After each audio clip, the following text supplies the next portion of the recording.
राधा कृष्णाभ्यां नमः। श्री गुरुचरणकमलेभ्यो नमः।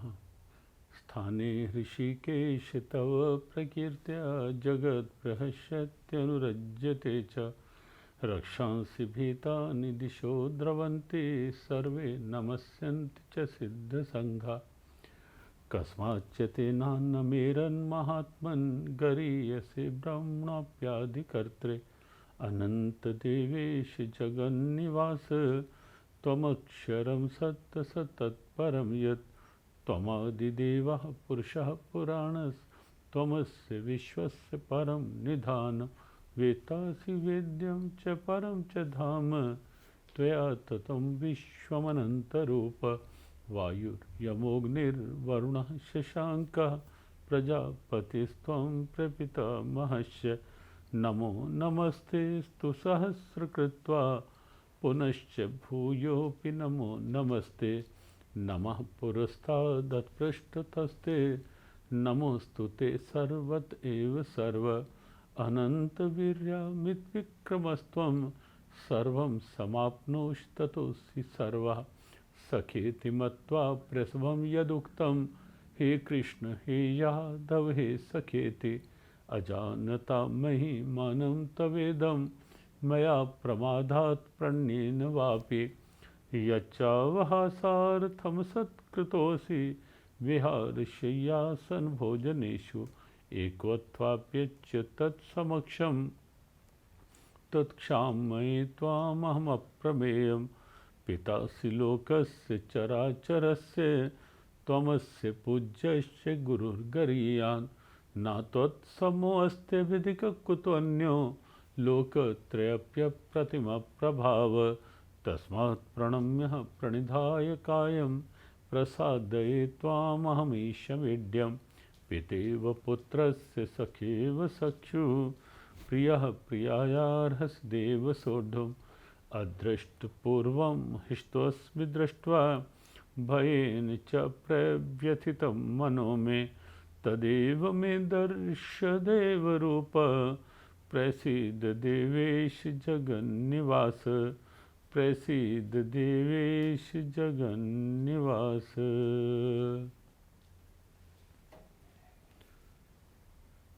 अर्जुन के द्वारा भगवान की यह पावन मंगल में लोक उपकारी स्तुति और इस स्तुति का न केवल वाचन गायन पाठ जब से कोरोना वायरस का भाव भय प्रारंभ हुआ तब से ही अपितु पूर्व में ही कई वर्षों से और इस वर्ष तो प्रारंभ से ही आह्वान हुआ ही था कि अधिक से अधिक स्तुति पाठ और सब लोग कर भी रहे हैं। लेकिन साथ ही साथ इन दिनों हमने भगवत स्तुति के इस भाव का कुछ प्रेरणात्मक चिंतन भी लिया कि स्तुति केवल स्तुति ही है, केवल प्रार्थना ही है या कुछ और भी। और हमने अनुभव किया कि अर्जुन के मुख से निकली यह स्तुति बहुत से प्रेरणात्मक अर्थ लिए हुए है और यह भी स्पष्ट हुआ कि हजारों वर्ष पूर्व की गई ये स्तुति गणना आपको बताई जा चुकी है महाभारत के अनुसार ही कि 5156 वर्ष पिछली गीता जयंती को गीता उपदेश को हुए थे। और जब ये भगवान का विराट रूप इन दिनों महाभारत सीरियल भी चल रहा है और महाभारत सीरियल के माध्यम से भी आप जान ही रहे होंगे, बहुत से लोग देख रहे होंगे कि महाभारत युद्ध के प्रथम दिन ही ये सब घटित हुआ था। मोक्षदा एकादशी थी और उस दिन मार्गशीर्ष मास के शुक्ल पक्ष की जो एकादशी है वो मोक्षदा एकादशी होती है। एकादशी की तिथि थी, रविवार का दिन था तब, और तब ये गीता उपदेश हुआ था। और गीता उपदेश महाभारत युद्ध के प्रथम दिन हुआ था और प्रथम दिन में ही अर्जुन के मन में विषाद हुआ था। अर्जुन ने युद्ध करने से इनकार किया था और अनेक रूपों में समझाते समझाते अर्जुन को भगवान कृष्ण ने अपने विराट रूप का दर्शन करवाया था। ये महाभारत युद्ध के प्रथम दिन की ही सारी स्थिति थी। और विराट रूप का दर्शन करने पर जब अर्जुन के भीतर ये देखकर कि ये भगवान ही काल के रूप में प्रकट हैं, क्योंकि तब तक अर्जुन को लग रहा था कि महाभारत युद्ध में न जाने कितनी जान माल की हानि होगी, क्या क्या स्थितियां बनेगी। और जब अर्जुन ने पूछा और देखा विराट रूप को, विराट रूप में कि भगवान स्वयं ही काल के रूप में यहाँ प्रकट हो रहे हैं और ये संकेत कर रहे हैं कि पार्थ मय्येवेते निहिता पूर्वमेव, ये तो मेरे द्वारा पहले से मारे जा चुके हैं पार्थ। तो जब भगवान ही हैं तो इसलिए अर्जुन ने कहा कि प्रभु इसका सीधा सीधा अभिप्राय ये है कि उत्पन्न करने वाले भी आप और अपने में समेटने वाले भी आप, जन्म भी आप, मृत्यु भी आप, काल भी आप और करते हो सबकी देखभाल भी आप। तो जब दोनों स्थितियां देखी तो अर्जुन को लगा कि ऐसी स्थिति में कैसे मैं प्रभु को रिझाऊं, कैसे प्रभु को प्रसन्न करूं। तो तब अर्जुन के भीतर से ये भाव जो निकले थे महाभारत युद्ध के प्रथम दिन, और ये वो भाव हैं, ये भगवान के समक्ष अर्जुन के द्वारा की गई स्तुति के अद्भुत भाव।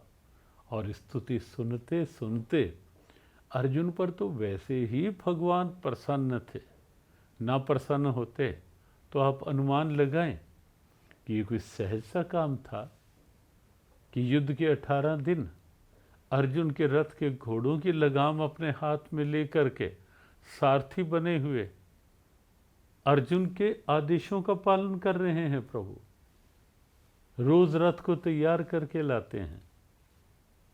ये कोई सामान्य स्थिति कही जा सकती है क्या कि रोज रथ को तैयार करके लाना, अर्जुन को आवाज लगाना कि पार्थ रथ तैयार है, जल्दी से आ जाओ, और अर्जुन का निकल के आना, स्वयं भगवान का नीचे वाले आसन पे सारथी के रूप में और अर्जुन के ऊंचे आसन पे बिठाना, ये सामान्य स्थिति तो नहीं कही जा सकती। अर्जुन पर तो भगवान वैसे ही प्रसन्न थे, तभी तो अर्जुन ने कहा मुझे आप चाहिए। भगवान ने कहा ठीक है पार्थ। अर्जुन ने कहा मेरे रथ के सारथी बन जाओ। भगवान ने झट से कह दिया पार्थ मैं तो आया ही तेरे रथ का सारथी बनने के लिए, और नाम भी अपना रखवा लिया अनेक नामों में से पार्थ सारथी। तो अर्जुन पर तो प्रभु प्रसन्न थे, बस हम भी उनको रिझा पाएं, हम भी उनको प्रसन्न कर पाएं, इस समय की बहुत बड़ी आवश्यकता है। अर्जुन हमारा ही तो एक प्रतिनिधि है वहाँ, महाभारत युद्ध में खड़ा हुआ, दुविधाओं में घिरा हुआ, आशंकाओं में घिरा हुआ। वरना आपने महाभारत देखा, कितने कितने दिव्य अस्त्र शस्त्र अर्जुन ने बटोरे जुटाए, कितने कितने महाबलियों से अर्जुन ने युद्ध किया। और विराट राजा के यहाँ तो अकेला अर्जुन, सारी कौरव शक्ति सामने, भीष्म, द्रोण, कृप, दुर्योधन, कर्ण, दुशासन सब सामने। और अर्जुन ने किस ढंग से सम्मोहन अस्त्र चला करके सबको मूर्छित कर दिया, अचेत कर दिया। तो आप देखें अर्जुन तो महाबली था, युद्ध तो उसकी स्वाभाविक इस कर्तव्य था क्षत्रिय होने के नाते। और यहाँ तो अर्जुन की प्रतिज्ञाएं जुड़ी हुई थी। अर्जुन के अंदर का आक्रोश कई बार वह दृश्य सामने आते ही भड़कता था कि जिस समय भरी सभा में द्रौपदी के साथ जो जिस प्रकार का दुस्साहस तो अर्जुन तैयार तो था ही था। ये तो सच मानो कि भगवान ने जानबूझकर लीला की। अर्जुन हम सब का प्रतिनिधि बन गया और जो जो समस्याएं भविष्य में आनी थी और आज हम देख ही रहे हैं, आती ही हैं। हर जीवन में कहीं ना कहीं, हर जीवन कहीं ना कहीं किसी ना किसी दुविधा के दोराहे पर खड़ा हुआ दिखता है। What to do, what not to do, ये केवल शेक्सपियर ने ही नहीं लिखी है अपनी प्रॉब्लम। ये एक सामान्य जीवन की प्रॉब्लम दिखाई देती है, क्या करूं क्या ना करूं। कई बार जीवन में होता है, कई बार कोई दुविधाएं घेर लेती हैं, कई बार आशंकाओं में जीवन घिर जाता है। तो अर्जुन उसी का प्रतीक है। और ये स्तुति अर्जुन के वही भाव को दर्शाती हुई, और इसीलिए इन दिनों उस पर स्वाभाविक सी सहज सी चर्चा हुई। और उसके बाद अर्जुन पर प्रभु प्रसन्न भी हो गए, अपना स्वाभाविक शांत रूप भी दिखा दिया। और फिर अर्जुन को ये भी कह दिया, भक्त्या तो अनन्यः शक्या अहम एवं विदो अर्जुन। ये स्वरूप देवताओं के लिए भी दुर्लभ, साधन से है नहीं, अनन्य भाव से, अनन्य भक्ति से भगवान ने कहा कि मैं सुलभ हो जाता हूँ। और सुलभ किसके लिए होता हूँ, किस रूप में होता हूँ? ज्ञातुम द्रष्टुम च तत्वेन प्रविष्टुम च परंतप। मुझे तत्व से जानने में, देखो एक होता है जानना केवल स्वाभाविक सी जानकारी कि श्री कृष्ण ने कितनी लीलाएं की, माखन खाया, माखन चुराया, गौएं चराई, चीर चुराया, रास रचाया, कितनी लीलाएं, गिरिराज जी को उठाया। एक तो ये सामान्य जानकारी, और एक तत्व की बात, अर्थात उनके स्वरूपतः स्थिति है, उनकी स्वरूप स्थिति की का भाव कि ये कोई सामान्य स्थिति तो नहीं हो सकती ना, कि 7 दिन से 7 दिन तक 7 कोस के गिरिराज जी को 7 वर्ष तक, 7 वर्ष की आयु में अपने बाएं हाथ की कनिष्ठिका पर उठाए रखना। तो वो तत्व, वो चेतना, वो क्या है, वो कृष्ण तत्व क्या है, जिसके लिए मधुसूदन सरस्वती कहते हैं कितनी बड़ी तपस्या थी, वेदांत की गहराइयाँ मधुसूदन सरस्वती जी के जीवन में। लेकिन जब यमुना किनारे क्लिंग कृष्णाय गोविंदाय गोपीजन वल्लभाय अनुष्ठान किया, और अनुष्ठान में अनेकों अनुष्ठान कर डाले,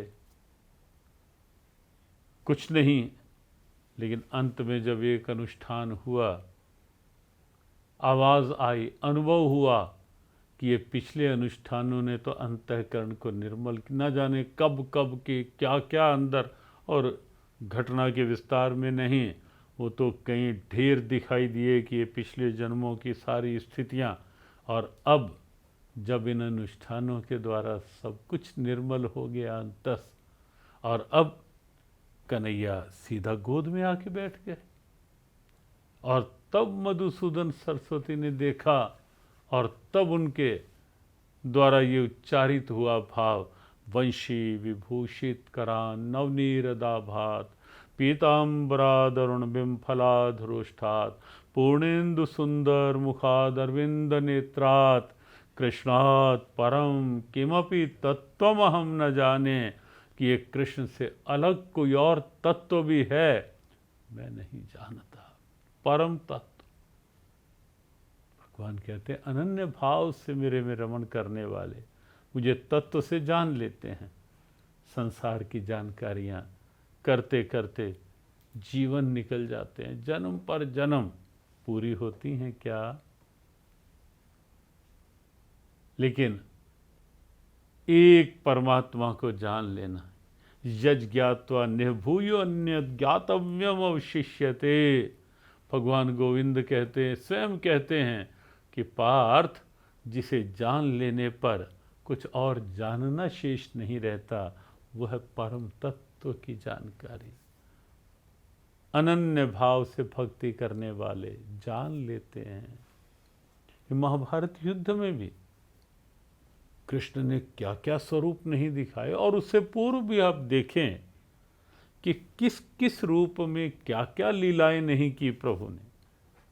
लेकिन कितने लोग थे जो जान पाए कि कृष्ण कौन है, कैसी कैसी दिव्य स्थितियां, कितने कितने राक्षसों का संहार, कहीं पूतना, कहीं शक्टासुर, कहीं तृणासुर, कहीं अघासुर, कहीं बकासुर, कहीं प्रलंबासुर, कहीं व्योमासुर, कितने असुर, और फिर कंस, चाणूर, मुष्टिक, शिशुपाल, दंतवक्त्र, कितने नाम, सबका संहार। और कई बार तो बिल्कुल प्रत्यक्षतः, लेकिन तो भी कितने लोग जान पाए कि ये कृष्ण कौन है। सोई जाने जेहि देहु जनाई। जानेगा तो वही ना जिसे आप जनाओगे। तुम्हारी कृपा तुम ही रघुनंदन, जान ही भक्त भक्त उर्चंदन। लेकिन यहां भगवान कहते हैं कि मैंने जो अनन्य भाव से मेरे उसमें रहते हैं, वो मुझे मेरे तत्व को जान, ज्ञातुम द्रष्टुम च तत्वेन, वो तत्व से जान लेते हैं मुझे। द्रष्टुम, जान भी लेते हैं और देख भी लेते हैं। देखो, ज्ञातुम द्रष्टुम च तत्वेन, एक तो होता है मंदिर में हम गए, श्रीधाम गए, या अन्य अन्य तीर्थों में गए, भगवान के स्वरूप को निहारा, इन आंखों से निहारा, वो सामान्य दर्शन है, अच्छा है। लेकिन वहाँ इंद्रियां साथ है। आवश्यक इसलिए है कि सर झुकाना ही सर का गौरव है, अकड़ना गौरव नहीं है सर का। जहाँ आवश्यक हो सर को झुकना चाहिए। समस्या तो यही रही ना, भले दुर्योधन हो, रावण हो, कि झुकना सीख ही नहीं पाए, किसी के आगे भी नहीं, और झुके नहीं, सर झुकाया नहीं, तो आशीर्वाद भी कहाँ मिला। क्या गांधारी ने आशीर्वाद दे दिया दुर्योधन को? नहीं, कि ईगो, अहम, कि आशीर्वाद भी लेना है तो अकड़ करके लेना है, ईगो बनाए रख करके। तो दो बातें साथ साथ कैसे चलेंगी कि अहंकार भी बना रहे और आशीर्वाद भी मिल जाए, प्यार भी मिल जाए? दोनों साथ नहीं निभ सकते। एक बार कुछ लोग थे, सब प्रसाद लेने आए, सबने प्रसाद ले रहे थे, तो एक श्रीमान जी एक बाद में खड़े खड़े ऐसे, महाराज जी मुझे तो आपने प्रसाद दिया ही नहीं। हमने कहा भाई प्रसाद दिया नहीं जाता, प्रसाद तो लिया जाता है। अब ऐसे कोई खड़ा हो और कहे कि प्रसाद नहीं दिया, प्रसाद की तो शर्त ही एक है, हाथों की खाली अंजलि ऐसे करनी ही पड़ेगी विनम्र हो करके, तभी तो प्रसाद मिलेगा ना। आशीर्वाद हो या प्रसाद हो, उसकी तो शर्त ही यही है, विनम्रता। और इसीलिए ये सामान्य दर्शन वो ठीक है, प्रारंभिक अच्छा है, करते रहना चाहिए, क्योंकि धीरे धीरे वो छवि हृदय पटल पर अंकित हो जाए। और फिर जब आंख बंद हो, जब जरा गर्दन झुकाई देख ली, दिल के आईना में है तस्वीरें यार, जब जरा गर्दन झुकाई देख ली, आंख बंद हो तो छवि मुस्कुराती हुई दिखाई दे। ज्ञातुम द्रष्टुम च तत्वेन, तत्व का दर्शन, वो अपने भीतर के भाव के साथ, अनन्यता के साथ वो दर्शन होता है। तो भगवान कहते हैं ऐसे मेरे भक्त जान भी लेते हैं, निहार भी लेते हैं। और अपने यहाँ तो कितनी घटनाएं हैं, आप भक्तमाल पढ़ें, मत ऐसे लोगों के बहकावे में आए जो कहते हैं कि भगवान आते हैं कहीं, भगवान दिखते हैं कहीं। कि देखने वाली आंख भी तो चाहिए ना, देखने वाली आंख चाहिए। अपने यहाँ तो ऐसे ऐसे उदाहरण भी हैं कि जिन्होंने पत्थर में से भी, धन्य भक्त ने पत्थर में से भी देख लिया, लेकिन दूसरी ओर जहाँ भाव ना हो, दिल ही पत्थर की तरह कठोर हो, तो वहाँ दुर्योधन और दुशासन जैसों के सामने बिल्कुल साक्षात भी खड़े हैं प्रभु, तो भी दुर्योधन कहाँ देख पाया, दुशासन कहाँ पहचान पाया, क्योंकि दिल पत्थर। आँख है, भाव है, तो पत्थर में से भी दिख जाते हैं वो, और नहीं है वो भाव तो साक्षात खड़े होंगे तो भी दुर्योधन कह देगा। और साक्षात खड़े ही नहीं, भरी सभा में अपना एक विलक्षण दिव्य स्वरूप भी दिखा दिया, लेकिन तो भी दुर्योधन कहता है मैं जानता हूँ कि कृष्ण मायावी है। ऐसे मायावी खेल तो मैंने बहुत देख रखे हैं बचपन में। तो ज्ञातुम द्रष्टुम देख लेते, और प्रवेष्टुम च परंतप, भक्त मुझ में प्रवेश कर जाते हैं। क्योंकि यहाँ दो स्थितियाँ हैं, एक तो भाव राज्य में, ध्यान में जैसे जैसे वृत्ति सूक्ष्म होती है, और सूक्ष्म वृत्ति जैसे जैसे उस सूक्ष्म अति सूक्ष्म का चिंतन करते करते उसमें एकाकारिता को प्राप्त होती है, तद्रूप होती है। एक तो भाव राज्य में वह प्रविष्टि है, अंदर की वृत्ति उस चेतना में रम गई, समा गई, एक हो गई।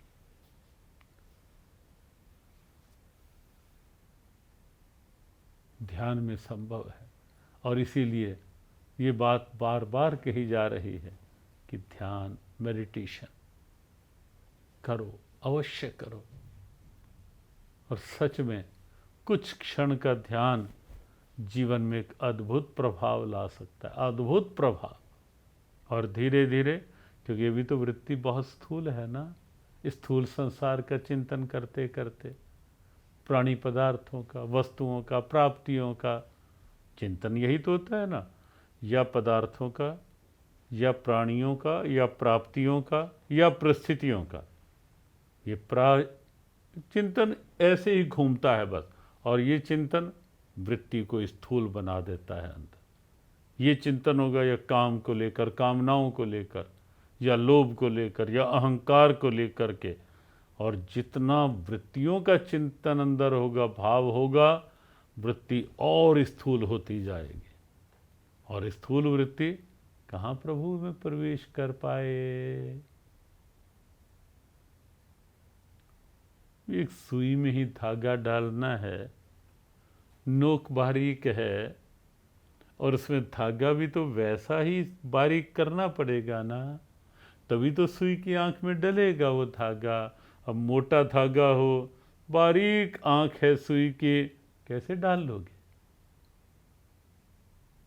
बिल्कुल ऐसे ही परमात्मा अरुणोड्यांसम, भगवद गीता के 8वें अध्याय का 9वां श्लोक, कविम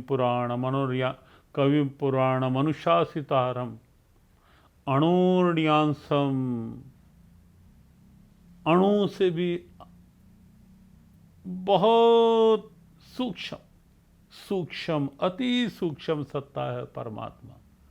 और जो जितना व्यापक होगा वो उतना सूक्ष्म भी होगा। अब देखें, लकड़ी से सूक्ष्म आग वो व्यापक होगी, उसमें से निकला हुआ धुआं या उसका प्रकाश वो और व्यापक होता जाएगा, और व्यापक होते होते वो सूक्ष्म भी होता जाएगा। प्रकाश को आप देख रहे हैं, लेकिन वो जो प्रकाश कमरे में फैल गया वो सूक्ष्म है। ऐसी परमात्मा अति सूक्ष्म सत्ता, तो वृत्ति भी अनन्य भाव से जब चिंतन करती है तो धीरे धीरे वहाँ बसा राम मुझ में, मैं अब राम में हूँ, न एक है न दो है, सदा तू ही तू है। शहंशाह राम की दिव्यता, हमारे गुरुदेव के गुरुदेव। जिधर देखता हूँ उधर तू ही तू है, न कुछ आरज़ू है न कुछ जुस्तजू है। बस आराम मुझ में, मैं अब राम में हूँ, न एक है न दो है, सदा तू ही तू है।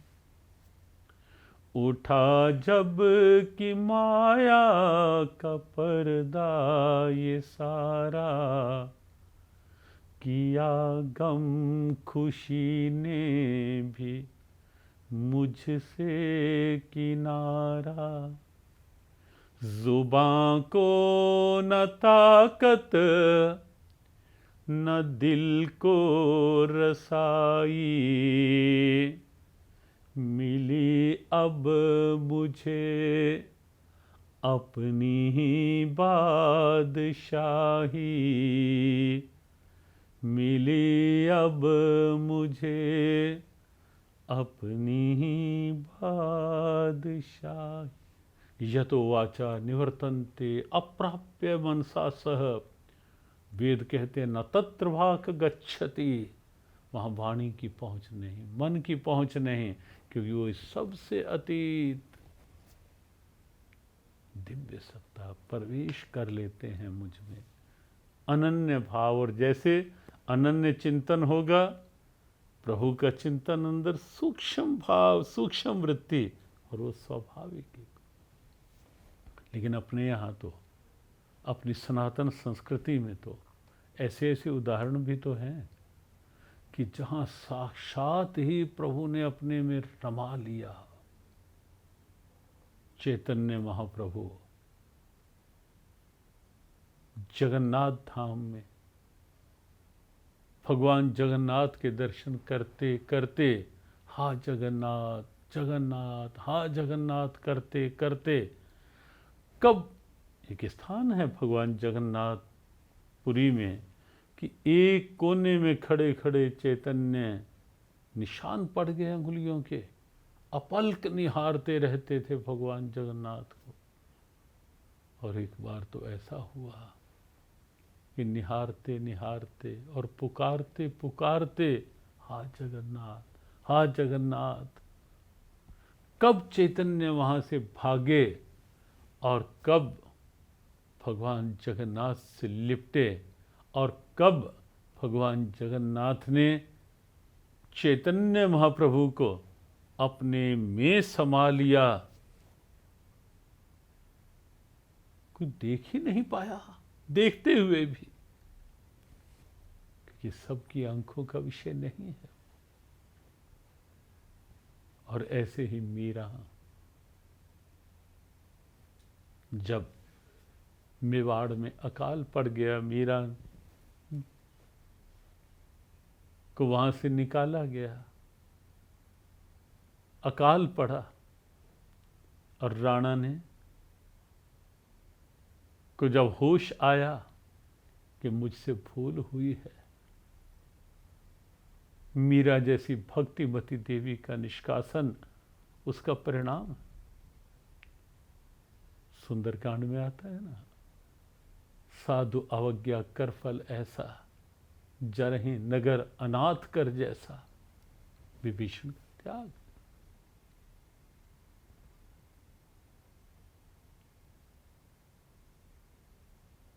तो कैसे मेवाड़ बिल्कुल ऐसी स्थिति में आ गया, और जब राणा ने भेजा विप्रजनों को कि मीरा को लिवा लाओ, मीरा ने कहा मैं अपने द्वारकाधीश प्रभु से कल आज्ञा मांगूंगी, क्योंकि अब तो ये जीवन वो जैसा खिलाते हैं खाती हूँ, जैसा रखते हैं रहती हूँ।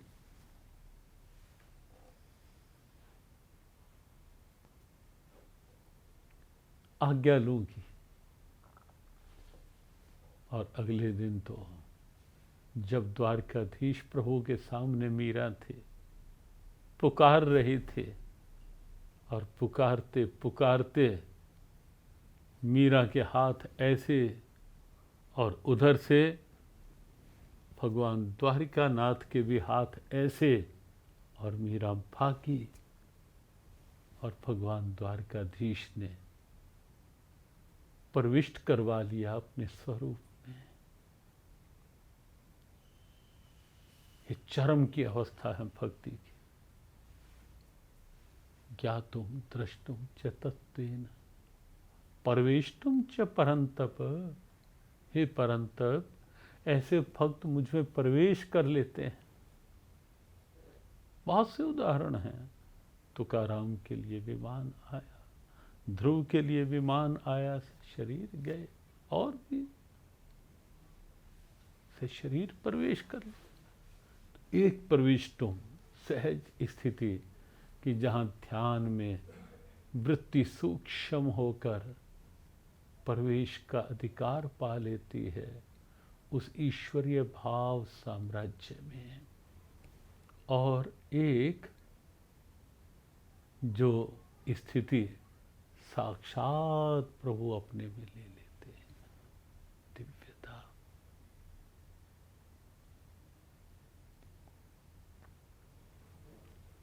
प्रभु आपका कीर्तन करके ही है हर्षित जगत पाए अनुराग भी।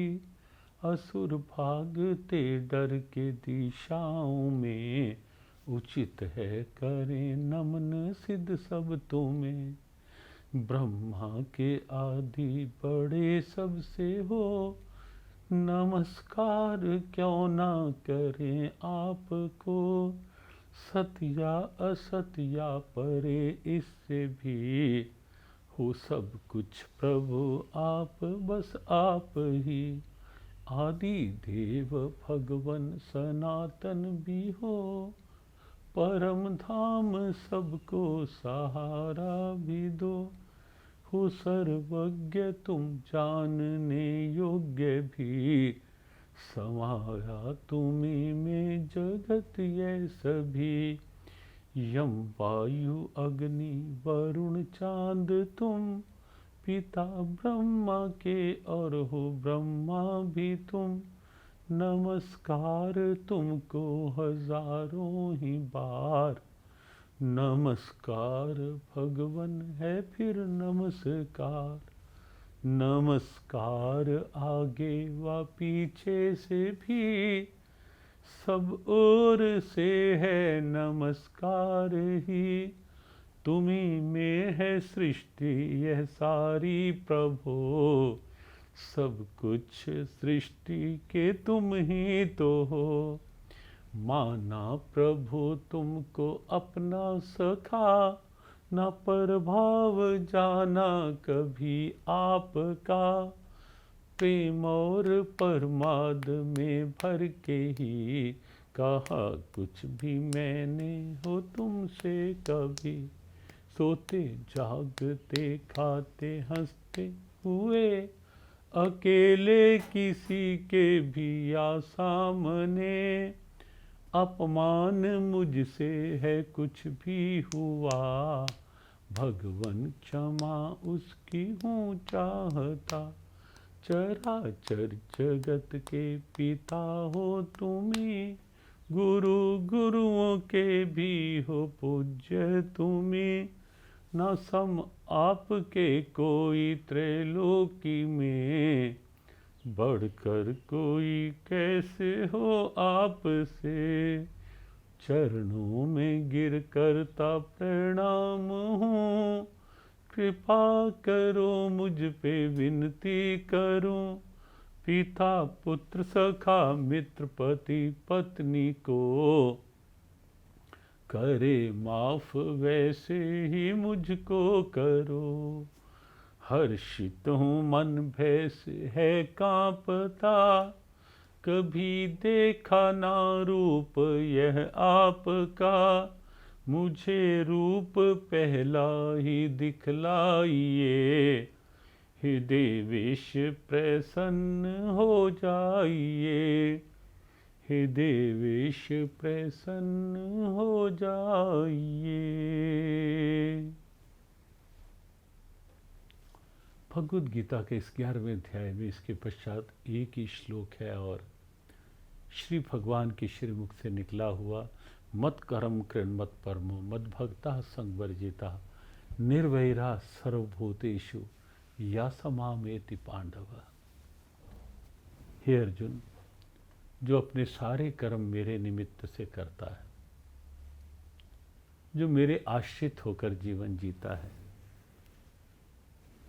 जो मेरा भक्त अर्थात अपने भावों को मुझ में लगा देता है,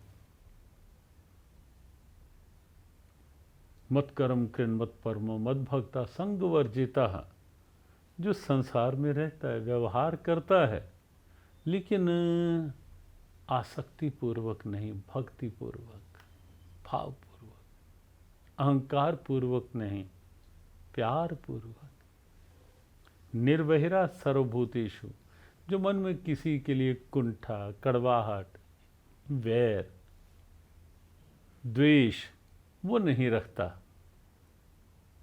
अर्जुन वो मुझे पा लेता है। तो इस भाव के साथ ये 11वां अध्याय पूर्ण हुआ है। स्तुति के बाद जो श्री भगवान वाच के रूप में कुछ श्लोक निकले, कुछ श्लोकों को लेकर ही जिज्ञासाएं हैं कुछ भक्तों की। 7वें अध्याय का 23वां श्लोक, बस केवल श्लोक ही हम पढ़ रहे हैं। अंतवत्तु फलम तेषाम तद्भवतु अल्पमेधसाम देवान देव यजो यान्ति मद भक्ता यान्ति मामपि। यहाँ अल्पमेधसाम अल्प बुद्धि, ये केवल सकाम भाव की उपासना के लिए है, जो देवताओं की उपासना करते हैं लेकिन उनसे कुछ चाहने के लिए उपासना और जीवन भर वहीं तक लगे रहते हैं, केवल लौकिक कामनाओं की पूर्ति तक के लिए, उनके लिए ये संकेत है कि वो अल्पमति हैं। जब विराट कृपा मिल सकती है तो क्यों सीमित कामनाओं याचनाओं तक की उपासना।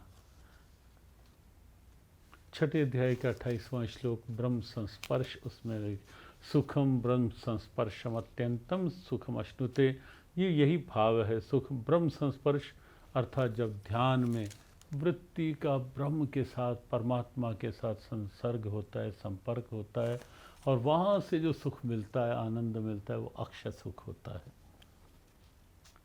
4थे अध्याय का 3रा श्लोक, अपरम भवतो जन्म परम जन्म। भगवान ने कहा कि तू मेरा सखा है, तू मेरा परम भक्त है पार्थ, इसलिए रहस्यम ही एतद उत्तमम, मैं तुझे रहस्य की बात कह रहा हूँ। अर्जुन के प्रति भगवान का सखा भाव था ही, और रहस्य का भाव जो है इस 4th अध्याय में, क्योंकि भगवान अपने अवतार की बात इस अध्याय में कहने वाले हैं। 7वें 8वें श्लोक में इस अध्याय के भगवान ने स्पष्ट कर दिया कि संभवामि युगे युगे, इससे बढ़कर और रहस्य क्या हो सकता था।